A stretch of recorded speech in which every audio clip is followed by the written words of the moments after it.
చేసిన కార్యాలన్నింటినీ మనం గమనిస్తూ వస్తే ప్రారంభంలో ఏం చేశాడంటే దేవుడు సృష్టిని ప్రారంభించి స్త్రీనిగా పురుషునిగా అవ్వాదాన్ని ఒక జంట సంతానాన్ని కలుగు చేసి వారి ద్వారా ప్రపంచంలో ఉన్న ఈ యావత్ ప్రజానికం కోటాను కోట్ల మంది రావాలని సంకల్పించి వారిని కలుగు చేసి మీరు భూమిని నిండించి ఫలించి అభివృద్ధి పొంది భూమిని లోపరుచుకోండి అనేసి వారిని ఆశీర్వదించాడు. అలా ఆశీర్వదించి భూమిని నిండిస్తారని దేవుడు కోరుకుంటే ప్రారంభంలో ఏం జరిగిందంటే జనులు కొంత విస్తరించిన తర్వాత వారికి ఒక ఆలోచన వచ్చింది. ఏంటంటే మనం అందరూ కూడా ఒకే పలుకు కదా మనకు ఉండేది, ఒకే భాష కదా మనకు ఉండేది. ప్రారంభంలో ఇప్పుడు ఉన్నట్టు తమిళ్, హిందీ, ఇంగ్లీషు, మలయాళం వేల భాషలు ఉన్నాయి కదా, అదేమి లేవు. ప్రారంభంలో ఉండేది ఒకే ఒక భాష. అదే భాష నాకు తెలియదు, అది తెలుగు ఇంగ్లీష్ ఏ భాష ఉందో మొత్తానికి తెలియదు. ఒకే భాష ఉంది, ఒకే పలుకు. కాబట్టి అందరికీ ఈజీగా భాష అర్థమయ్యేది, ఇబ్బంది ఏం లేదు, ట్రాన్స్లేటింగ్ అవసరం లేదు. అలా ఉండడం బట్టి వాళ్ళు ఏమనుకున్నారంటే మనం ఏం చేద్దామంటే భూమి అంతా చెదిరిపోయేది ఎందుకురా, మనం ఏం చేద్దామంటే గొప్ప పేరు సంపాదిద్దాం. ఎలా పేరు సంపాదిద్దాం, ఏం చేద్దామంటే మనం అందరూ ఒకే చోట ఉండేసి ఒక పెద్ద గోపురాన్ని కట్టేసుకున్నాం. అంటే ఒక పెద్ద బిల్డింగ్, ఇప్పుడు బూజ్ ఖలీఫా ఉంది చూడండి, అలాంటి పెద్ద ఖలీఫా కట్టేసుకున్నారా, మనం అందరూ ఒకే చోట ఉన్నాం, అప్పుడు మనకు పెద్ద పేరు వస్తుంది అని పేరు సంపాదించడానికి వాళ్ళు పెద్ద గోపురం కట్టాలనుకున్నారంట.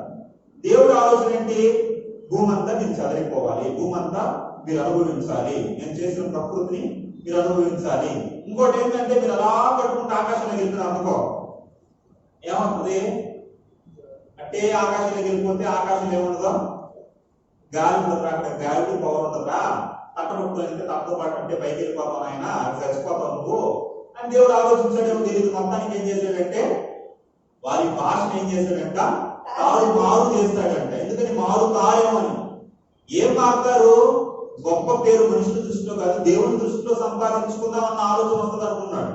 కానీ మనుషులు మారు చేసిన రాను ఏం చేశారంటే మళ్ళా ఇంటర్నెట్ ద్వారా ఎగిరైపోయేసి అందరూ ఏకమత్యం అయిపోయేసి మనుషుల ఆలోచన ఏమొచ్చేసిందంటే మరలా మనం పేరు సంపాదిద్దాం, మరలా రకరకాలుగా పేరు సంపాదిద్దాం అనేసి పెద్ద పెద్ద భవనాలు కడతా ఉంటారు. బూజ్ ఖలీఫాను మించి ఇంకో బిల్డింగ్ కడతా ఉంటారు. ఇలా పెద్ద పెద్ద బిల్డింగ్స్ కట్టాలి, రకరకాలు చేయాలి. ఎందుకంటే మా పేరు జీవగ్రంథంలో లేకపోయినా పర్వాలేదు, కానీ ఎక్కడ మా పేరు ఉండాలి, గిన్నీస్ బుక్ ఆఫ్ వరల్డ్ రికార్డులో మా పేరు ఉండాలి, మనుషుల దృష్టిలో మా పేరు ఉండాలి అని చేశారు. అనేసి ఏం చేస్తున్నారంటే విస్తారంగా పేరు సంపాదించడానికి ప్రయాసపడుతున్నారు. ప్రియమైన దేవుని పిల్లలారా, మనం మనుషుల దృష్టిలో గొప్ప వాళ్ళైతే దేవుని దృష్టిలో గొప్ప వాళ్ళం కాదు. దేవుని దృష్టిలో గొప్పవాడు మనుషుల దృష్టిలో గొప్పవాడు కాదు. కాబట్టి నువ్వు దేవుని దృష్టిలో గొప్పవాడు అవ్వాలంటే మనుషుల దృష్టిలో తక్కువడు అయిపోవాలి. హల్లెలూయా. కాబట్టి మనం దేవుని దృష్టిలో మంచి వాళ్ళుగా ఉండాలి అంటే ఏం చేయాలి, దేవుని దృష్టిలో గొప్ప పేరు సంపాదించాలి అంటే ఏం చేయాలి, మనం ఎంత బ్రతుకు బ్రతకాలి ఈ లోకంలో.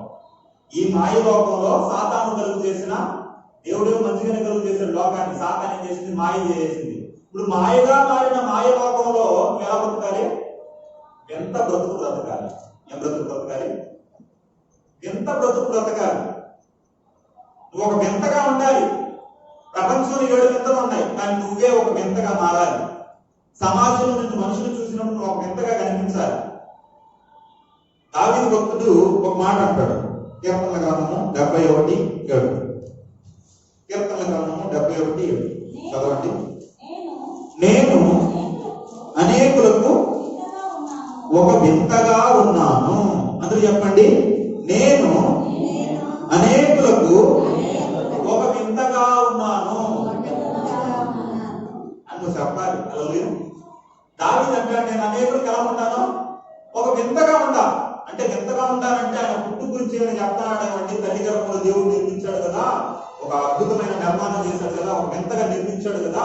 9 నెలల పాటు ఒక పురుగుగా శుక్రకణంగా తల్లి గర్భంలోకి వెళ్ళి 9 నెలలు తల్లిలో ఉండి చిన్న గుండెగా ఏర్పడి, గుండె తర్వాత తల వచ్చి, తర్వాత అవయవాలన్నీ ఒకటి వచ్చేసి పంచేంద్రియాలు ఏర్పడి ఒక రూపాన్ని ధరించుకొని భూమి మీదకి వస్తాను కదండి. దాన్ని చూసి వింతని ఆ వింత గురించి చెప్తాడేమో అండి అని అనుకోవద్దండి. అలా తల్లి గర్భంలో జరిగిన వింత గురించి చెప్పేటట్టుగా ఉంటే అందరూ ఒక వింతగా ఉండాలని వింటాడు. కానీ ఏమంటాడు? అనేకులకు నేను ఒక వింతగా ఉండాలి. తల్లి గర్భం అంటే అందరినీ గెలిపెట్టాడు, కానీ అనేకులకి నేను ఒక వింతగా ఉండాను అంటున్నాడు. దావీదు వింతగా ఉంటాడా? దావీదు ఎక్కడ వింతగా ఉన్నాడు? వింతగా కనిపించాడా? ఎంత కనిపించాడు?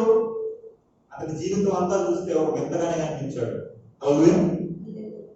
దావీదు వృత్తి ఏంటి? గొర్రెల కాపరి. అతని తండ్రి పేరు ఏం పేరు? యెష్షయి. అతనికి యెష్షయికి ఎంతమంది పిల్లలు? 8 మంది. చిన్నవాడు దావీదు. ఇలాంటి కుటుంబంలో ఏం జరిగిందంటే ఒకానొక రోజు సమూయేలు అనే ప్రవక్త ఉన్నాడు. పెద్ద ప్రవక్తలో ఒక ప్రవక్త సమూయేలు. ప్రవక్త అంటే అర్థమైంది దేవుని నోరు లేదా దేవుని నుండి వచ్చిన మాటలను ప్రజలకు చెప్పేవాడే ప్రవక్త. ఈ కాలంలో ఎవరైనా ప్రవక్తలు ఉన్నారంటే ప్రవక్త అని చెప్పుకోవాలంటే ఎవరైతే దేవుని మాటలు ఉన్నట్టు చెప్తారో వాళ్ళు నిజంగా, ఎందుకంటే దేవుని మాటలనే చెప్తున్నావు కాబట్టి నువ్వు కూడా ప్రవక్తలే, సువార్త ద్వారా చెప్తే. కాబట్టి ఆ కాల ప్రవక్త వేరు. ఆ ప్రవక్త ఏం చేశాడంటే ప్రార్థన చేసుకుంటే దేవుడు మాట్లాడాడు. ఎవరు మాట్లాడాడు? అయ్యా, సౌలును బట్టి నేను చాలా సంతాపడుతున్నాను, బాధపడుతున్నాను. సౌలు మీద నాకు అసహ్యం పుట్టింది అతను చేసిన శాసనం బట్టి. కాబట్టి మరలా ఇజ్రాయెల్ దేశానికి నేను ఒక నూతనమైన రాజుని నేను నియమించాలనుకుంటున్నాను, నూతనమైన రాజుని ఈ సింహాసనం మీద కూర్చొని పెట్టాలనుకుంటున్నాను అని సమూయేలు అనుకున్నాడు. సమూయేలుతో దేవుడు మాట్లాడేసరికి ఎవరయ్యా అంటే యెష్షయి కుమారుడు అని చెప్పాడు. సరే వెంటనే ఏం చేశాడంటే కొమ్ము నిండా తైలం నింపుకొని బయలుదేరాడు. యెష్షయి ఇంటికి వెళ్ళి యెష్షయి అన్నాడు. అందరూ ఆ గ్రామ ప్రజలందరూ యెష్షయిని గడగడగడగడ ఆడిపోతున్నాడు. ఎందుకంటే ప్రవక్త వస్తే భయం. ఏ సమాచారం చెప్పాడో, ఎలాంటి భయంకరమైన విషయాలు చెప్తాడో, తెస్తా అన్నాడు అని భయపడిపోయేవారు. యెష్షయి కూడా భయపడిపోయాడు. మొత్తానికి సమయం చెప్పాడు, ఇజ్రాయెల్ దేశానికి మీ కుమారుల్లో ఒకరిని దేవుడు రాజుగా నియమింపబోతున్నాడు అనేసరికి యెష్షయి ఆలోచన చేశాడు. ఆ కుమారుడు కెపాసిటీ ఆలోచిస్తే పెద్దోడు చాలా పొడుగ్గా ఉంటాడు, రాజానుభావుడు కాబట్టి వాడు ఏమైనా రాజు అవ్వచ్చేమో. రెండోవాడు బాగా కండ తిరిగి ఉంటాడు, వీడు కూడా రాజు అయ్యే అవకాశం ఉంది. మూడోవాడు భలే జ్ఞానం, కాబట్టి వాడు కూడా అవకాశం ఉంది. మొత్తానికి వీళ్ళకి ఉందిలే అవకాశం అనుకొని అందరిని పిలిచినాడు ఒక్కని తప్ప. ఎవరిని? దావీదుని పిలవలా. దావీదు ఎవడంటే వాడు బచ్చాగాడు, ఆడి చిన్నపిల్లవాడు, వాడు గొర్రెలు మేపేవాడు. వాడు గొర్రెలు కాబట్టి వాడికి ఎంత నాలెడ్జీ కానీ ఎంత రాజయ్య అర్హత కానీ ఏముంటదిలే అని తండ్రి అనుకొని అతను ఏం చేశాడంటే పచ్చిమిరపకాయ వేసి పక్కన పెట్టాడు. పెద్ద కుమారులందరినీ పిలిచినాడు. సమూయేలు కూడా ఏమనుకున్నాడంటే వాళ్ళ ఎత్తును బట్టి, వాళ్ళ బలాన్ని బట్టి, వాళ్ళ జ్ఞానాన్ని బట్టి, వాళ్ళందరిని బట్టి వీళ్ళు రాజులు అవుతారేమో, వీళ్ళేమో అనుకున్నాడు. తైలం తీసుకుని అభిషేకించడానికి వస్తే దేవుడు ఏమన్నాడు సమూయేలుతో? చదవండి. మొదటి సమూయేలు గ్రంథము 16వ అధ్యాయము 6వ వచనం నుండి. మొదటి సమూయేలు గ్రంథము 16వ అధ్యాయము 6వ వచనం నుండి చదువుతాం. వారు వచ్చినప్పుడు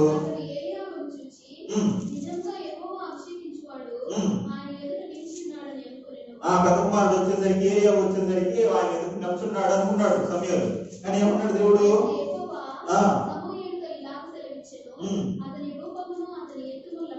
అతని రూపాన్ని అతని ఎత్తుని లక్ష్య పెట్టదు నువ్వు. మనుషులు లక్ష్య పెట్టు వాటిని యెహోవా లక్ష్య పెట్టడు. అతని త్రోసేసాను నేను అంతే. హల్లెలూయా. మీరు ఎప్పుడు కూడా అనుకోవద్దండి నన్ను మనుషులు చూసినట్టు దేవుడు చూస్తాడని. దేవుడు ఎప్పుడు కూడా మనుషులు చూసినట్టు చూడడు. మనుషులు గొప్పగా చూస్తే దేవుడు అలా గొప్పగా చూస్తాడు అనుకోవద్దు. మనుషులు తక్కువగా చూస్తే దేవుడు తక్కువగా చూస్తాడు అనుకోవద్దు. దేవుడు చూసే కోణమే వేరు, మనుషులు చూసే కోణం వేరు, దేవుడు చూసే కోణం వేరు.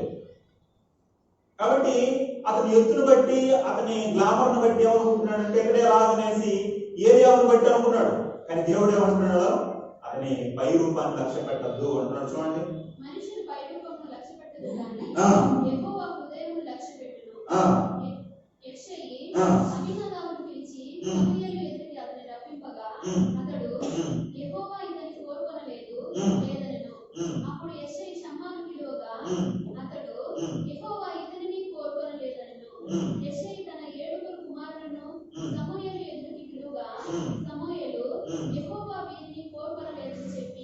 ఎవరిని కోరుకోలు అందరినీ పిలిచినాడు. 7 మంది అయింటారు అనుకొని.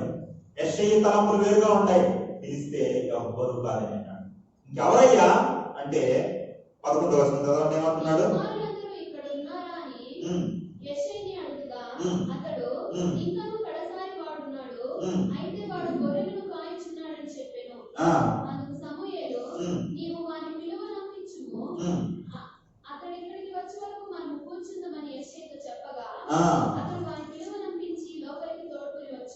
ఆమేన్. హల్లెలూయా.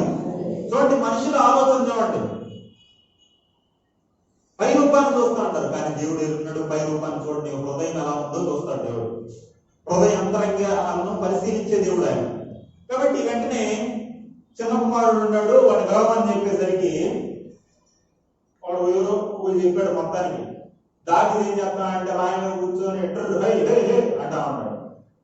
దుడుకాలు పెట్టుకొని అంటా ఉంటే ఏమయ్యా దావీదు మీ నాన్న పిలుస్తున్నాడు అనేసరికి నాన్న ఇలా పని పక్కన పెట్టి మా నాన్న ఎందుకు పిలుస్తున్నాడు, సమీర్ కూడా వచ్చాడు అనేసరికి అమ్మో సమీర్ కూడా వచ్చాడా, ఏం జరిగిందో మొత్తానికి అనేది కంప్లైంట్ చేయడానికి వచ్చినాడు అనేసి కంగారు పడిపోయేసి గొర్రెల కాపరి కదా దుడ్డు కర్ర పెట్టుకొని పైన సాల్వా కప్పుకొని పరిగెత్తుకుంటూ వచ్చేసరికి జుట్టు అంతా సింపుల్గా అయిపోయేసి విచిత్రంగా గొర్రెల కాపరి వచ్చి నిలబడ్డాడు. అక్కడ నిలబడేసరికి దేవుడు ఏమన్నాడు తెలుసా, నేను ఏర్పరచుకున్న వ్యక్తి అనేసి దావీదు గురించి దేవుడు చెప్పాడు. వెంటనే చెప్పేసరికి ఒక్కసారి ఆలోచన చేయండి.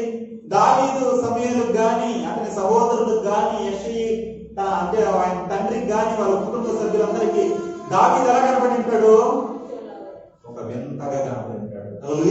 దావీదా గొర్రెల కాపరా వీడా అనేసి సమూయేలుకు వింతగా కనపడతాడు, సహోదరులకు వింతగా కనపడతాడు, అతని తండ్రికి వింతగా కనపడతాడు. హల్లెలూయా. సరే ఆ దైవంతో అభిషేకించిన తర్వాత ఎక్కడికి వెళ్ళినాడు, రాజభవనానికి ఏమైనా వెళ్ళినాడా, రాజమందిరానికి ఏమైనా వెళ్ళినాడా, నోరు మూసుకొని గొర్రెల పోయి ఎక్కడికి వెళ్ళినాడు, గొర్రెల కడికి వెళ్ళినాడు. గొర్రెల కడికి వెళ్ళిపోయేసరికి అక్కడ ఉండే అన్ని జనులు వాళ్ళు వీళ్ళు చూసి ఏమయ్యా దావీదు ఎక్కడికి వెళ్ళినావు గొర్రెలు వదిలేసి, నన్ను సమూయేలు అభిషేకించడానికి వచ్చినాడు. ఏమని అభిషేకించినాడు, రాజుగా నన్ను అభిషేకించినాడు. రాజుగా అభిషేకించినాడా, రాజు అయితే రాజమందిరంలోకి వెళ్ళకుండా గొర్రెల కడికి వచ్చావేంటి అంటే ఏంగా అభిషేకించాడు నిన్ను, ఓహో రాజు అంటే గొర్రెలకు రాజుగా అభిషేకించంటే ఇంకా ఆయన్ని హేళన చేయడం మొదలు పెట్టింటారు. ఏమని రే రాజు వచ్చినాడా రాజు వచ్చినాడే అనేసి రకరకాలుగా హేళన చేసి ఉంటారు. ఇప్పుడు అన్యజనులకు ఎలా ఉన్నాడంటే వింతగా కనిపిస్తా ఉన్నాడు. ఆవిడున్న ఆ పల్లె ప్రజలందరికీ వింతగా కనిపిస్తా ఉన్నాడు. ఒకనొక సమయం వచ్చింది. ఆ సమయం ఏం జరిగిందో తెలుసా, గొలియాత్ అనే ఆజానుభావుడు దావీదు వాళ్ళ నాన్న ఏం చేశాడంటే, నాయన మీ అన్నలకి ఏం చేస్తామంటే యుద్ధంలో ఉంటారు క్యారీ తీసుకుని పోరా అనేసి జున్ను గడ్డలు రొట్టెలు ఇంకా రకరకాలన్నీ కట్టి పంపించినాడు. తీసుకుని పోయేసరికి మోపుగా యుద్ధం జరుగుతుంది. ఆ యుద్ధంలో ఫిలిస్తీన్లు ఒక పక్క ఉన్నారు, ఇజ్రాయెల్ ప్రజలు ఒక పక్క ఉన్నారు. కానీ వీళ్ళు కొట్టుకోవాలి మొత్తానికి, యుద్ధానికి ఏమో సిద్ధపడ్డారు, యుద్ధం జరగల.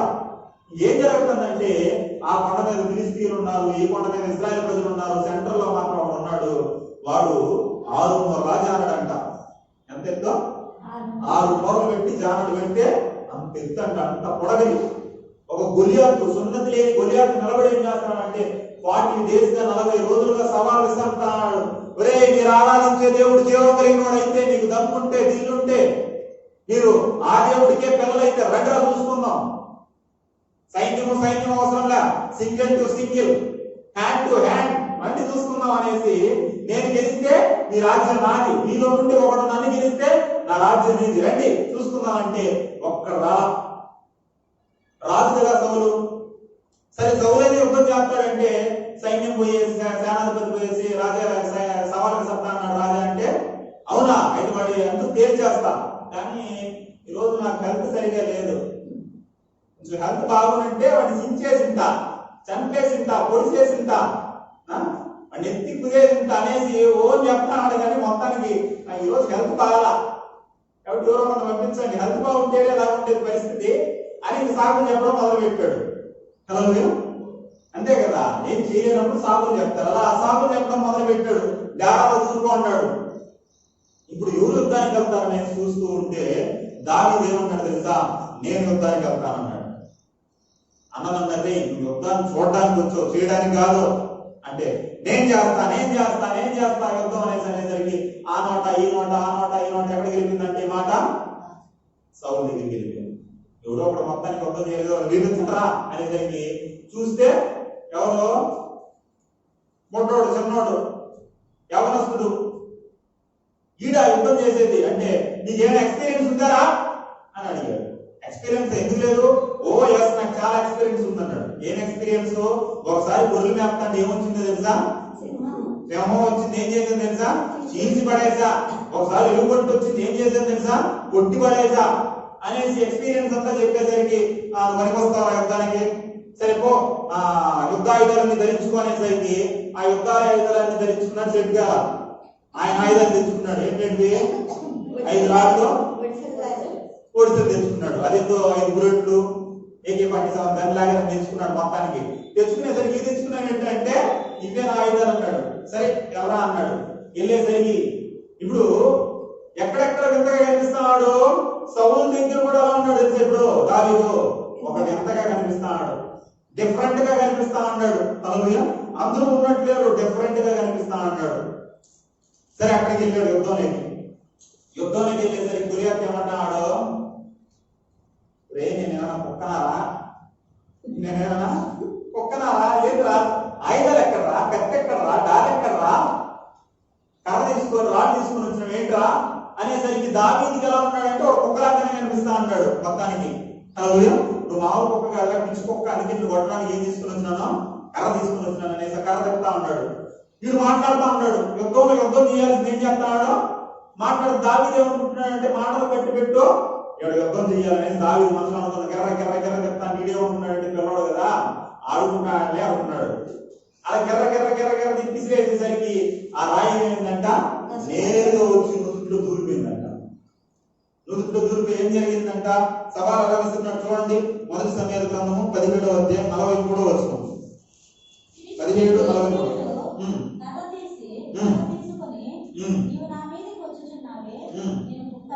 నేను కుక్కనారా అని దావీదుతో చెప్పి తన దేవతల పేరిట దావీదును శపించింది. హల్లెలూయా. అంటే ఇప్పుడు చూడండి, గొలియాతు కూడా దావీదు ఎలా కనిపిస్తున్నాడు? ఒక వింతగా కనిపిస్తా అన్నాడు. హల్లెలూయా. అట్ట తండ్రికి వింతగా కనిపించాడు, సహోదరులకి వింతగా కనిపించాడు, సమూయేలుకి వింతగా కనిపించాడు, సౌలు రాజుకి వింతగా కనిపించాడు, గొలియాతుకి వింతగా కనిపించాడు. తర్వాత ఏం జరిగిందంటే రాయికి కొట్టి నుదుటిన దూరిపోతే అతను పడిపోతే ఇతను అనుకున్నాడు ఇక్కడ కత్తి తెచ్చుకోలేదు అంటే దావీదు అనుకున్నాడంటే నీ దగ్గర కత్తి ఉండగా నాకెందుకు కత్తి అనేసి ఆ కత్తిని తీసి అతని తలనే తెగనరికినాడు. ఇప్పుడు ఎంతమందికి వింతగా కనిపిస్తున్నాడు తెలుసా? అటు ఫిలిస్తీయులకి వింతగా కనిపిస్తా అన్నాడు, అటు ఇశ్రాయేల్ ప్రజలకి వింతగా కనిపిస్తున్నాడు. గొలియాతును దావీదు చంపేయడం ఏంటి, ఈ బొట్టోడు చంపేయడం ఏంటి అనేసి వాళ్ళందరికీ వింతగా కనిపిస్తున్నాడు. హల్లెలూయా. అందుకే దావీదు ఊరికి అలా నేను అనేకులకి వింతగానున్నాను. దావీదు రాజు అయిపోయాడు. కొన్ని రోజుల తర్వాత రాజు అయిపోయిన తర్వాత ఏం జరిగిందంటే మంత్రి బయటకు వచ్చాడు. రాజుతో మాట్లాడి బయటకు వచ్చేసరికి మంత్రి గారిని చూసి ప్రజలందరూ అడుగుతున్నారు, మంత్రి గారు రాజుగారు ఏం చెప్తా అంటారు? రాజుగారా ధర్మశాస్త్రాన్ని ధ్యానిస్తా అన్నాడు. ధర్మశాస్త్రాన్ని ధ్యానిస్తా అన్నాడు రాజుగారా. మాకే టైం లేదు, చిన్న పనులు చేసుకునే వాళ్ళు బైబిల్ చదివేవాళ్ళంటే టైం లేదు బ్రదర్, పని ఉంది బ్రదర్ అని మేమే సాగులు చెప్తాం. అటువంటిది అంత గొప్ప రాజు దివారాత్రము ధర్మశాస్త్రాన్ని ధ్యానిస్తా అన్నాడా? ఎందుకు? దేవుడిని చూడగలమా? దేవుడిని చూడగలుగుతాం మనము? మనిషి దేవుడిని చూడగలరా అంటే చాలా మంది చూడలేరు అనేసి అంటారు. కానీ దేవుడిని చూడగలం. బైబిల్లో మనం చూసినట్లయితే మత్తయి సువార్త 5వ అధ్యాయము 8వ వచనం చదవండి.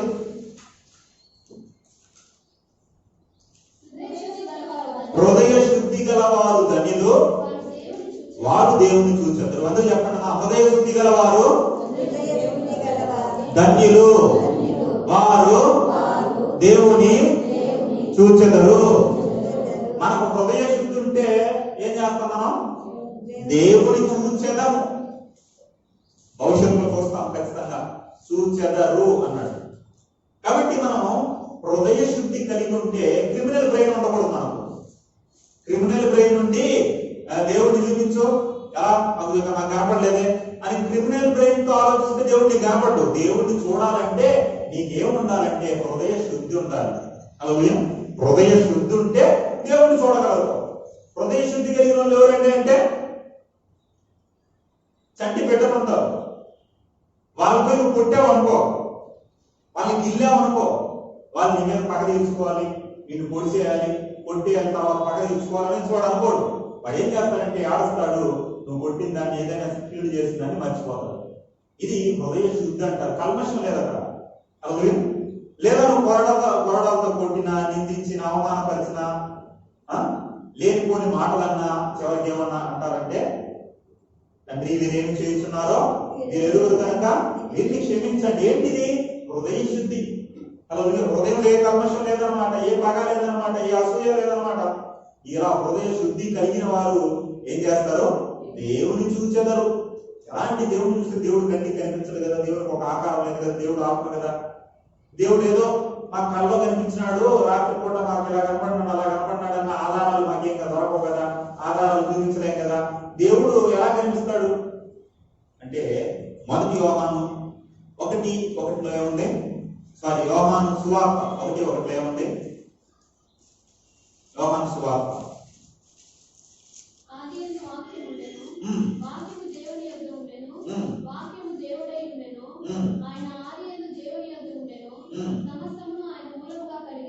ఆమేన్. హల్లెలూయా. ఇక్కడ వాక్యము ఏమై ఉండెనో, వాక్యము ఏమై ఉండెనో దేవుడై ఉండెను. అంటే నీకు హృదయ శుద్ధి ఉందనుకో, నువ్వేం చేస్తావు అంటే బైబిల్ చదువుతావు. బైబిల్ చదివితే బైబిల్ చదివేవాడు ఎవరు కనిపిస్తారో? దేవుడు కనిపిస్తాడు. నువ్వు దేవుడి మాటలు వింటున్నావా, దేవుడి మాటలు చదువుతున్నావా, నీకు హృదయ శుద్ధి ఉంటే ఖచ్చితంగా దేవుడిని కనిపిస్తాడు. అవును, ఏదో ఒక ఆకారంలో కాదు, వాక్య రూపంలో కనిపిస్తాడు. క్రిమినల్ బ్రెయిన్ తో ఆలోచిస్తే నాకు అలా కనపడలేదు, ఎలా కనపడలేదంటే అర్థం కాదు. హృదయ శుద్ధితో ఆలోచన చేయాలి. దావీదు ఏం చేస్తానంటే అలా దివారాత్రంలో దేవుడి వాక్యం ఎందుకు ధ్యానిస్తానంటే, నేను ఉదయకాలంలో మేలుకొనిన వెంటనే నీ స్వరూప దర్శనాన్ని చూస్తే ఎలా చూస్తాను? స్వరూప దర్శనం దేవుడు కనిపించదు కదా అంటే దావీదునే ఆయన వాక్యాన్ని ధ్యానిస్తాడు. ఆ ధ్యానించే వాడే ఆయన చూడగలడు. వాక్యమే ఆయన కాబట్టి నేను చూస్తున్నా అని దావీదు అంటాడు. అలా చూసే వాళ్ళకి ఎంతగా కనిపిస్తా అంటాడు. జనులు అడుగుతున్నారు దావీదు ఏం చేస్తాడయ్యా? దావీదు దేవుడు మార్పు దేవుడు స్తుతిస్తా అన్నాడు. ఆశ్చర్యపోతా అంటారు. హల్లెలూయా.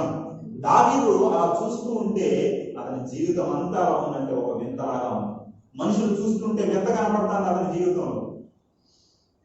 ప్రియమైన దేవుని పిల్లలారా, మన జీవితం మనుషుల దృష్టిలో వింతగా కనిపిస్తా ఉందా?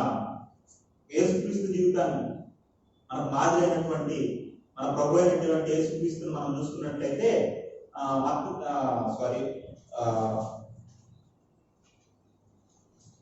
యోహాను సువార్త అండి 1వ అధ్యాయము 43వ వచనం నుండి.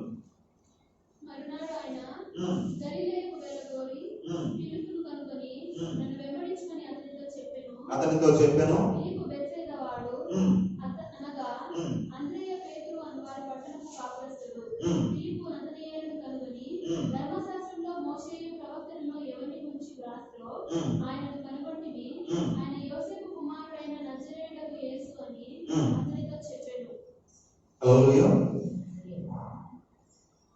మళ్ళీ తర్వాత ఏముందా? కనుగొని నజరేయుడైన యేసు అని చెప్పాను. మంచిది ఏదైనా రాగలదా? హల్లెలూయా. ఇక్కడ ఫిలిప్పు ఎవరు చెప్తున్నాడు? నతనయేలు అనే వ్యక్తికి చెప్తున్నాడు ఏమని? ఇలా నజరేతు నుండి యేసుక్రీస్తు ప్రభువు వచ్చారు, ఇంత గొప్పవాడు, ఇంత పరిశుద్ధుడు అని చెప్తా అంటే నతనయేలు అంటున్నాడు నజరేతు నుండి ఏదైనా మంచిది రాగలదా? ఎందుకంటే నజరేతు అంతా చెడిపోయిన పట్టణం, నజరేతు అంతా పాపంతో నిండిపోయింది, నజరేతు అంతా అపవిత్రతతో నిండిపోయింది. అలాంటి చెడిపోయిన ప్రాంతం నుండి పరిశుద్ధత కలిగిన మంచిది ఏదైనా రాగలదా అని నతనీయులు ఆశ్చర్యపోతున్నాడు. హల్లెలూయా. అంతే కదా, ఆశ్చర్యం కదా. ఒక పాడైన ప్రాంతం నుండి ఒక మంచి వ్యక్తి వచ్చాడంటే ఆశ్చర్యం. ఒకనొక సమయంలో ఏం జరిగిందంటే రైలు పోతూ ఒక స్టేషన్ కాడ ఆగింది. ఆ స్టేషన్ కాడ ఆగేసరికి ఒక వ్యక్తి ఆ రైలు నుండి దిగి ఒకే ఒక వ్యక్తి నడుచుకుంటూ ఆ స్టేషన్ లో నుండి ఆ ఊర్లోకి వెళ్తా ఉన్నాడు. అందరూ ఆశ్చర్యపోయి అడిగారు, బాబు నువ్వేం చేస్తావు అనేసి. ఎందుకంటే ఆ స్టేషన్ ఏం స్టేషన్ అంటే మామూలు స్టేషన్ కాదు, కానీ స్టూవర్ట్పురం స్టేషన్. ఏ స్టేషన్ అది? స్టూవర్ట్పురం అంటే ఆ ప్రాంతం నుండి స్టేషన్. ఆ స్టేషన్ లో ఒక వ్యక్తి దిగి ఆ ప్రాంతానికి వెళ్తున్నాడు. దిగి వెళ్తుండేసరికి వీళ్ళ ఆలోచన ఏంటంటే స్టూవర్ట్పురం అంటే ఏంటి? దొంగలు, బందిపోటు దొంగలు ఉండే ప్రాంతం. దేశవ్యాప్తంగా స్టూవర్ట్పురం తెలియని ప్రాంతం లేదు. ఎందుకంటే అంత భయంకరంగా ఇప్పుడైనా అంత ఇది లేదు, కానీ మనందరికి తెలుసు ఆ ప్రాంతం గురించి. స్టూవర్ట్పురం అంటే దొంగలు ఉండే ప్రాంతం అని అంత పబ్లిసిటీ అయింది. చూడండి, మనకు మాత్రమే కాదు, దేశవ్యాప్తంగా ప్రతి రాష్ట్రంలో తెలుసు ఆ పురం గురించి. ఎందుకంటే అన్ని రాష్ట్రాల్లో వాళ్ళు ఏం చేశారంటే బాగా డబ్బుండే వాళ్ళ మీద పడి ఏం చేసేవాళ్ళు అంటే దోచుకుని వెళ్ళేవారు. కాబట్టి ప్రతి రాష్ట్రంలో తెలుసు. కాబట్టి ఆ ప్లేస్ లో దిగి వెళ్తుంటే వీళ్ళు అడిగారు, ఏం చేస్తావు బాబు అంటే, ఇంత కూడా దొంగేమో అనుకుని అడిగితే అక్కడ ఏం చెప్పాడు తెలుసా? నేను పోలీస్ అధికారిని అండి అన్నాడు. ఏమన్నాడు? నేను పోలీస్ అధికారిని అండి అన్నాడు. అందరూ ఆశ్చర్యంగా ఉంది అన్నారు. ఎందుకని అక్కడ అందరూ దొంగలు కదా ఉండేది. దొంగలు ఉండే ప్రాంతంలో పోలీస్ అధికారి అయ్యాడా అంటే ఇప్పుడు అలా లేదా ప్రాంతం. ఒక క్రైస్తవుడు పూర్వం వెళ్ళి ఏం చేశాడంటే ఆ ప్రాంతంలో రకరకాల పరిస్థితులను బట్టి ఆ ప్రాంతాన్ని మార్చాడు. ఇప్పుడు ఆ ప్రాంతంలో ఒక పోలీసుని చూసేసరికి ఏమంటున్నారు? ఆశ్చర్యపోయినారు. హల్లెలూయా, చాలా వింతగా ఉంది అంటున్నారు. అప్పుడు ఆ వ్యక్తుడు అంటున్నాడు, నన్ను ఈ మాట చెప్పిన వాళ్ళందరూ నన్ను అలానే అంటారండి, వింతగా ఉంది అంటారండి అంటున్నాడు. హల్లెలూయా. ఇప్పుడు అలానే అలా పాడైన నజరేతు నుండి యేసుక్రీస్తు వచ్చేసరికి నతనీయులు ఏమంటున్నాడంటే వింతగా చూస్తున్నాడు యేసుక్రీస్తుని. హల్లెలూయా. యేసుక్రీస్తు అక్కడే కాదు, ప్రతి సందర్భాన్ని మనం చూస్తే యేసుక్రీస్తు ఒక వింతగా కనిపిస్తాడు. యేసుక్రీస్తు లాజరు అనే ఒక వ్యక్తి చనిపోతే 4 రోజులు చచ్చిపోయి శవమై సమాధిలో పెట్టబడిన ఆ వ్యక్తి దగ్గరికి వెళ్ళేసి సమాధిని చూసి లాజరు లేచిరా అంటే, చచ్చి శవమై కుళ్ళు కంపు కొడుతున్న ప్రేత వస్త్రాలు ధరించిన లాజరు 4వ దినాన మరణంలో నుండి బయటికి లేచి చేశారు. అందరూ ఆశ్చర్యపోయారు, ఇదే వింత, బ్రతుకు లేని వ్యక్తికి బ్రతికించేశాడే అనేసి అందరూ వింతగా చూస్తున్నారు యేసుక్రీస్తుని. యేసుక్రీస్తు ఏమన్నాడు? లాజరు కొన్ని మంచి మాటలు చెప్పి మంచిగా బతకయ్యా అనేసి ఏదో చెప్పి మొత్తానికి శిష్యులు చూసి పదండి అన్నాడు. ఎక్కడికయ్యా? మీరింటికి నేను ఒలీవ కొండకి, మీరింటికి నేను ఒలీవ తోటకి. ఎందుకు? ప్రార్థన చేయడానికి. 5 రొట్టెలు 2 చిన్న చేపలు 5,000 మందికి పంచాడు. పంచి పెట్టిన తర్వాత అయిపోయిన తర్వాత కార్యక్రమం అంతా ముగించుకున్న తర్వాత ప్రార్థన ముగించుకున్న తర్వాత పదండి ఎక్కడికి? మీరింటికి నేను ఒలీవ కొండకి. వాళ్ళకి ఆశ్చర్యం అయిపోతుంది, ఆయన ఏంటి ఒలీవ కొండకి వెళ్ళిపోతాడు, మనమేంటి ఇంటికి వెళ్ళిపోతాం, మేమేదో పెద్ద ఆతిథ్యం ఇస్తాము, ఆయన ఏదో సంతోషంగా మా ఇంట్లో వచ్చి ఏదో ఎంజాయ్ గడుపుతాడు అనుకుంటే ఆయన ఒలీవ కొండకి వెళ్ళి ప్రార్థన చేస్తానండి, మా జీవితం ఏంటి ఇలా ఉంది అని ఆయన చూసి ఆశ్చర్యపోతా ఉంటారు. హల్లెలూయా. ఆయన మాటలు ఒక ఆశ్చర్యం. కొండ మీద ప్రసంగం చేశాడు. ప్రసంగం చేస్తే కూర్చున్నాడు, పోయేసి జనులందరూ వేల మంది కూర్చొని ఏమైనా 4 మాటలు చెప్పబోయే అంటే ఆయన ఏం చెప్పాడు? ఆస్తి ఎలా సంపాదించుకోవాలి, ఎలా జ్ఞానాన్ని సంపాదించుకోవాలి, ఎలా అభివృద్ధి చెందాలి, ఏం చెప్పాలా? ఏమన్నాడు తెలుసా? నోరు తెలిసి నిన్ను దుష్టుడు ఎదిరింపకుంటున్నట్లు కుడి చెంప మీద కొట్టు అని వైపునకు ఎడం చెంప దింపు అన్నాడు. ఇది కొడితే కొట్టించుకోవాలా, తిడితే తిట్టించుకోవాలా? 2 వస్త్రాలు కలిగినాడు, వస్త్రాలు లేనివాడికి 1 వస్త్రం ఇచ్చేయండి. ఒకడు వచ్చి 1 మైలు నడవాలంటే మీరు 2 మైళ్ళు వెళ్ళిపోండి. నా నిమిత్తం చెల్లి మిమ్మల్ని హింసించి దూషించి అబద్ధ మాటలంతా మీ మీద బలున్నప్పుడు మీరేం చేయండి? శ్రమ వచ్చింది అని గంతులేయండి అన్నాడు. ఏంటి మాటలేంది? అన్ని వింతగా ఉన్నాయి ఆయన మాటలన్నీ, ఆయన ప్రవర్తన అంతా, ఆయన కార్యాలన్నీ వింతగా ఉన్నాయి. ఈ మాటలు వేసి ఇంటికి వెళ్ళిపోయేసి భార్య వెళ్తాను, ఏమైనా నేను రోజు పనికి వెళ్ళిపోయినాను, చర్చికి రాలేదు, మొత్తానికి యేసు ఏం చెప్పినాడు అంటే ఒక చెంప మీద కొడితే ఇంకో చెంప ఇంకో చెంప తిప్పాలంట. ఏంటి ఒక చెంప మీద కొడితే ఇంకో చెంప తిప్పాలన్నా? అది కొట్టించుకోవాలన్నాడా? కొడితే కొట్టించుకోవాలన్నా? ఏం మన ధర్మశాస్త్రం ఏందో కంటికి పన్ను కంటికి కన్ను ప్రాణానికి ప్రాణం అని చెప్తాందే, అంత గట్టిగా ఉందే అని ఆయన మాటలు కింద వారు ఆశ్చర్యపోతా ఉన్నారు. హల్లెలూయా. ఆయన శిలువ మరణం ఒక వింత.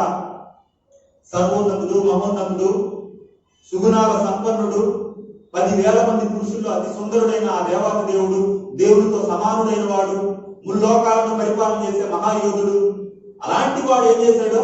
శిలువ మరణంలో అతి దీనంగా మరణించాడు. వింత. ఏంటి? ఆకాశానికి భూమికి మధ్య, అడ్డుపోయికి నిలువుపోయికి మధ్య, 3 మేకులకు మధ్య, 2 దొంగలకు మధ్య, దేవునికి పాపులకు మధ్య మధ్యవర్తిగా ఆయన మరణించాడా? ఒక వింత. హల్లెలూయా. మరణించిన తర్వాత సమాధిలో ఉండిపోయాడా? సమాధిని జయించి 3వ దినం తిరిగి లేచేశాడు. అదొక వింత. ఆయన జీవితం అంతా వింతల పరంపర జరుగుతూ వచ్చింది. వింతలే వింతలు. హల్లెలూయా. కాబట్టి ప్రియమైన దేవుని పిల్లలారా, మన ప్రభువును చూస్తే ఒక వింత కనపడతా ఉంది. భక్తులందరినీ చూస్తే వారి జీవితాలు ఒక వింతగా కనిపిస్తున్నాయి. మన జీవితం సమాజానికి ఒక వింతగా ఉందా? యేసుక్రీస్తు ఏం చేశాడంటే 3.5 సంవత్సరం బోధించాడు, 33.5 సంవత్సరం ఏం చేశాడు? జీవించాడు. అంటే బోధించింది తక్కువ, జీవించింది ఎక్కువ. మనం మాటలు మాత్రం ఎక్కువ చెప్తాం. మేము అలాంటి వాళ్ళమండి, ఇలాంటి వాళ్ళమండి, మంచి వాళ్ళమండి, అదేమండి ఇదేమండి అని మాటలు మాత్రం, బోధలు మాత్రం ఎక్కువ ఉంటాయి, జీవితం మాత్రం తక్కువ ఉంటుంది. యేసుక్రీస్తు బోధ తక్కువ, జీవితం ఎక్కువ. ఆయన ఏం బోధించాడో అదే చేసి చూపించాడు. హల్లెలూయా. కాబట్టి ప్రియమైన దేవుని పిల్లలారా, మన జీవితం ఎలా ఉంది? మనం ఒక వింతగా సమాజానికి కనబడుతున్నామా? అంటే ముందైతే ఈ వ్యక్తి ఇలా తాగుబోతుగా ఉన్నాడు, ఇలా చుట్టుబోతుగా ఉన్నాడు, ఇలా తిరుగుబోతుగా ఉన్నాడు. ఇప్పుడు చాలా మారిపోయాడండి, వింతగా ఉందండి. ముందైతే మాకు కూర్చొని కబుర్లు చెప్పుకునేవాడండి, ఇప్పుడైతే ప్రార్థన చేస్తున్నాడు, ప్రార్థన అని వెళ్తాడు. మాకు చాలా వింతగా ఉందండి. ముందు అసలుకి చాలా అసహ్యమైన మాటలు మాట్లాడేవాడు, ఇప్పుడు చాలా మంచి మాటలు మాట్లాడుతూ అన్నాడండి అని మనం చూసి ఇతరులు సాక్ష్యం చెప్పగలుగుతున్నారా? చెప్పలేకపోవడానికి కారణం ఏంటంటే మనం దేవుడితో నడవడం. మనం ఎందుకు వింతగా కనిపించడం లేదంటే మనం ఎవరితో నడవడం లేదు? దేవుడితో నడవడం లేదు. దేవుడు ఏం కోరుకుంటున్నాడు? వీడు ఒక వింతగా కనిపించాలి, వీడు నాతో నడవాలని దేవుడు అనుకుంటున్నాడు. అందుకే ఆ దేవుడు పరలోకంలో ఉండకుండా ఆయన పాదాన్ని ఎక్కడ పెట్టారు? ఏనా దేవుడు పాదం ఎక్కడ పెట్టుకున్నాడంట? భూమి మీద పెట్టుకున్నాడంట పాదం. ఏం పరలోకంలో ఆయన స్థలం లేదా? పరలోకంలో స్థానం లేదా? పరలోకంలో పెట్టుకోవచ్చు కదా ఆయన పాదం. ఆకాశం సింహాసనం వేసుకొని అంత పెద్ద ఆకారం కలిగిన దేవాది దేవుడు మీద, సూర్యుడి మీద, చంద్రుడి మీద, భూమి కన్నా పెద్ద ఆకారం ఉన్న నక్షత్రాల మీద తన కాలు పెట్టుకోకుండా భూమండలం మీద ఎందుకు కాలు పెట్టాల్సి వచ్చింది? ఇప్పుడు ఆయన ఆలోచన చేశాడా? భూమి విశ్వంలో చాలా చిన్నది, ఇసుక రేణు కన్నా సూక్ష్మంగా కనపడుతుంది విశ్వంలోనే. దాంట్లోనే మతాలు, కులాలు, రకరకాల వర్ణాలు, రకరకాల దేశాలు, రకరకాల ఖండాలు, రకరకాల భాషలు ఇవన్నీ ఉన్నాయి ఇంత చిన్న దాంట్లో. దీని మీద, భూమి మీద కాలు పెట్టుకోవాల్సిన అవసరమే ఉంది అంటే ఆయన ఆలోచన ఏంటో తెలుసా? నా పిల్లలకి దగ్గరగా నేను ఉండాలి. హల్లెలూయా.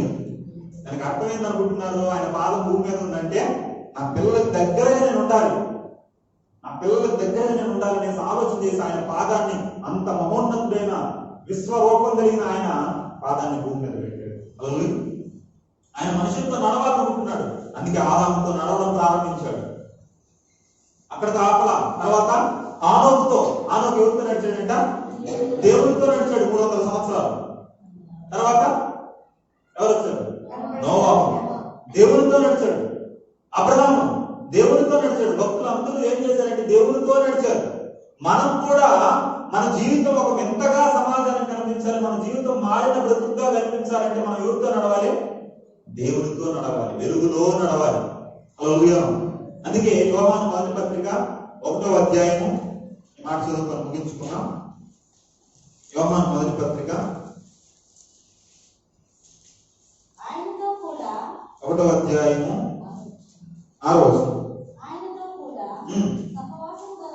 సహవాసము గలవారమై చెప్పుకొని చీకటిలో నడిచిన ఎడల మనం అబద్ధమాడుచు సత్యమును జరిపింపకుందుము. అయితే ఆయన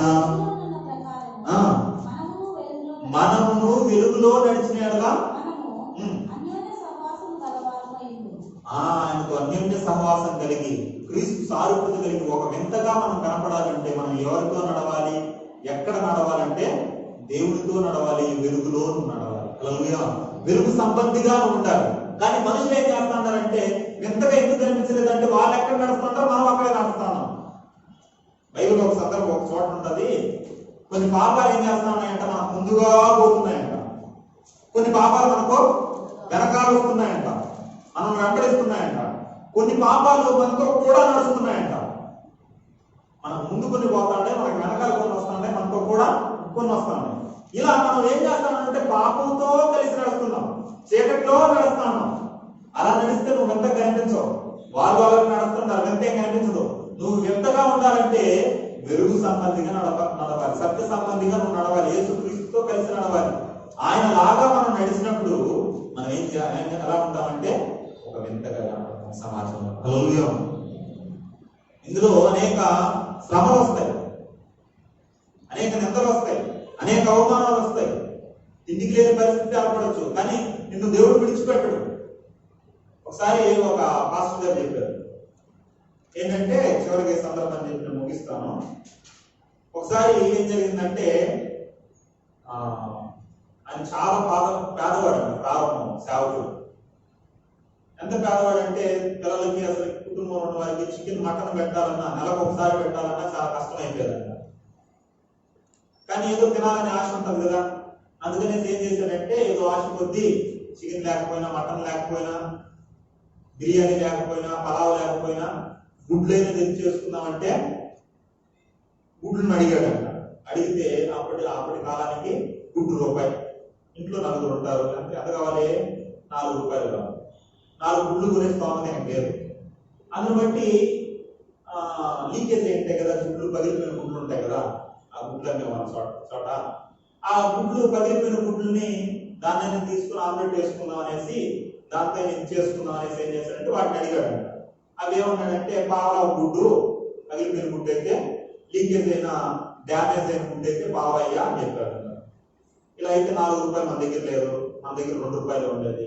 కాబట్టి పావలా గుడ్డు అనుకుంటే 4 గుడ్డు ఎంత, రూపాయి వస్తుంది. మిగిలిన దాంట్లో ఏదో కూర సరుకులు కొనుక్కుంటే మనం దాన్ని చక్కగా చేసుకొని నలుగురు కూర్చొని హ్యాపీగా తినచ్చు అన్న సంతృప్తితో ఏం చేశాడంటే సాటిస్ఫాక్షన్ కోసం 4 కోడిగుడ్లు లీకేజ్ గుడ్లు తీసుకొని పోయేసి చేసుకునేవాడు.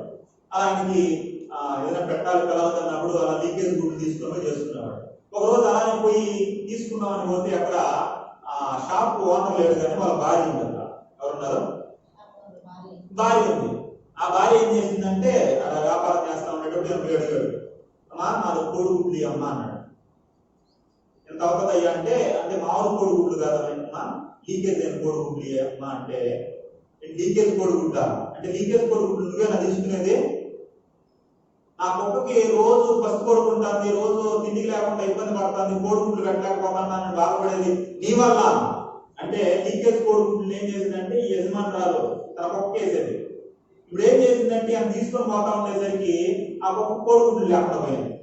అందుని బట్టి నా కుక్కకి పసుపు పెట్టేది నువ్వా, నా కుక్కకి తిండి లేకుండా చేసేది నువ్వా అనేసి ఆ సేవకుడు తక్కువ చేసి మాట్లాడింది. అంటే అర్థమైంది, కుక్కతో సమానంగా ఆయన పోల్చింది.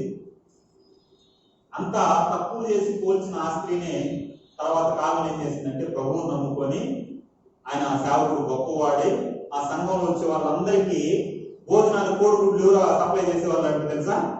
ఆమె నా కుక్క కూడా కోడిగుడ్లు లేకుండా చేస్తాను, లీకేజ్ కోడిగుడ్లు కుక్కేద్దాం అనుకుంటే నువ్వు తీసుకుని వెళ్తాను అన్న ఆమె మార్పు చెంది ఒక విశ్వాసిగా మారి ఉచితంగా కోడిగుడ్లు ఇవ్వడం జరిగిందంట. దేవుడు కార్యం చేశాడు. మనం అనేక శ్రమల గుండా వెళ్ళొచ్చు, కానీ ఒకనొక సమయంలో దేవుడు ఏం చేస్తాడంటే మనల్ని ఉన్నతమైన స్థాయికి దేవుడు తీసుకుని వస్తాడు. హల్లెలూయా. కాబట్టి ప్రియమైన దేవుని పిల్లరా, మనం ఎంతగా కనిపించాలి సమాజాన్ని. మనం బట్టి అనేకులు మనం మండుతూ ఉంటే ఏంటి మంటదాన్ని అనేసి మన దగ్గరికి వచ్చి మనం మండుతున్నప్పుడు వాళ్ళు ఏం చేస్తారంటే దాన్ని బట్టి మండిపోబడతారు. హల్లెలూయా. కాబట్టి మనం మొట్టమొదట మండేవాడుగా ఒక వింతగా